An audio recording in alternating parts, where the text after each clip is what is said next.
గొప్ప ధైర్యవంతురాలు, గొప్ప డేరింగ్, గొప్ప చురుకైన వ్యక్తి. అలాంటి వ్యక్తి ఏదైనా నిరక్షరాస్యుల అయిపోయింది, చదువు లేదు. ఎలాగైతేనే మీ పట్టుదలతో తన భర్త దగ్గర చదువు నేర్చుకుంది. మరి అలా ఇంటర్మీడియట్ పూర్తి చేసింది. తర్వాత ఉపాధ్యాయ శిక్షణ కూడా పొందడం జరిగింది. ఆ రకంగా ఆవిడ ఉపాధ్యాయురాలు కూడా అయింది.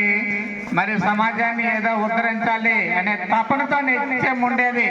నిమ్న కులాల నుంచి ప్రతి ఒక్కరు కూడా చదువుకోవాలి, నిమ్న కులాల నుంచి ప్రతి ఒక్కరు కూడా చదువుకోవాలి.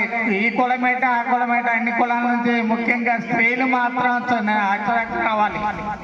అప్పుడులో మరి మేడం గారు తెల్లవారే చాలా విషయాలు చెప్పారు, ఎక్కువ చెప్పక్కర్లేదు. మరి ఆ మహిళ అక్షరాస్యత కోసం అని ఆవిడ ప్రత్యేకంగా మొట్టమొదటిసారిగా ఆడపిల్లల కోసం అని స్కూలు పెట్టడం జరిగింది. ఆ స్కూల్లో ఆవిడ ఆడపిల్లల్ని పెట్టుకొని చక్కగా చదువు చెప్పేది. ఆవిడకి ఎన్నో ఆటంకాలు వచ్చాయి, ఎన్నో ఇబ్బందులు పెట్టింది సమాజం. అయినా కూడా ఆవిడ ఆగలేదు.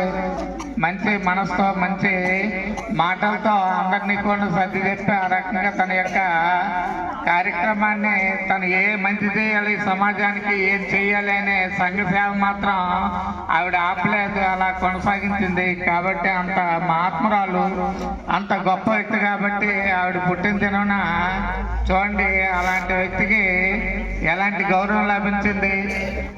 మరి మహిళా ఉపాధ్యాయ దినోత్సవాన్ని ఆవిడ పుట్టినరోజుని జరుపుకుంటున్నారంటే ఆమె గొప్పతనం ఎంత గొప్పదో మనం చెప్పకనే చెప్పచ్చు. థ్యాంక్ యూ, చక్కని అవకాశం.